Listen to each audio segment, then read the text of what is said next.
It's reading time with Steffi.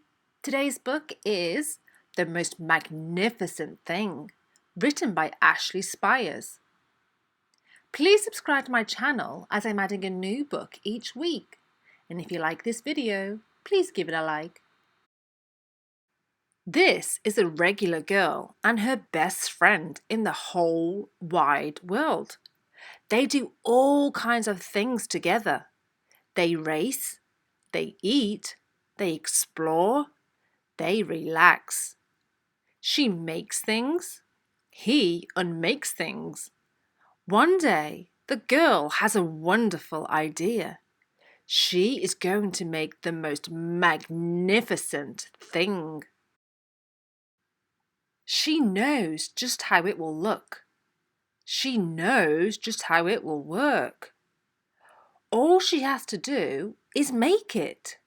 And she makes things all the time. Easy peasy. First, she hires an assistant. Next, they gather their supplies. They set up somewhere out of the way and get to work. The girl tinkers and hammers and measures, while her assistant pounces and growls and chews. When she is finished, she steps back to admire her work. She walks around one side. Her assistant examines the other side. It doesn't look right. Her assistant picks it up and gives it a shake. It doesn't feel right either. They are shocked to discover that the thing isn't magnificent or good. It isn't even sort of okay. It is all wrong. The girl tosses it aside and gives it another go. She smooths and wrenches and fiddles. Her assistant circles and tugs and wags. When she is finished, she stands up and takes a long look at it. Her assistant gives a nudge with his paw. The thing is still wrong. She decided to try again. The girl saws and glues and adjusts. She stands and examines and stares.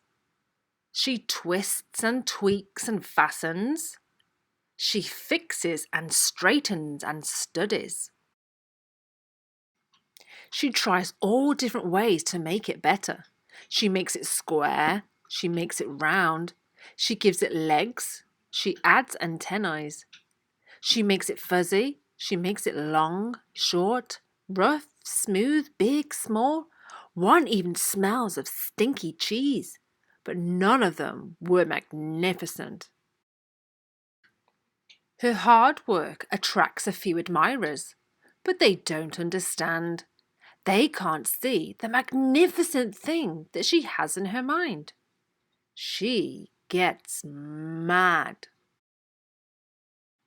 The angrier she gets, the faster she works. She smashes pieces into shapes. She jams parts together. She plummels the little bits in. Her hands feel too big to work, and her brain is too full of all the not right things. If only the thing would just work. Crunch!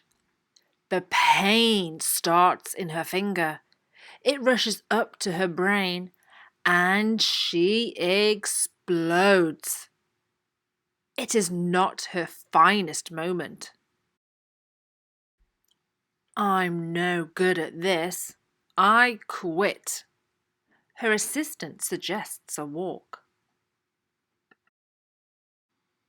It's not much help at first, but before long, she starts to feel different. Bit by bit, the mad gets pushed out of her head. As they stroll along, she comes across the first wrong thing she made. The bad feelings are about to start all over again. Then she notices something surprising. There are some parts of the wrong things that are really quite right. The bolts on one, the shape of another, the wheel-to-seat ratio of the next. There are all sorts of parts that she likes.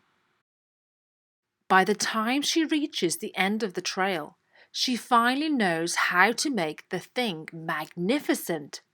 She gets to work.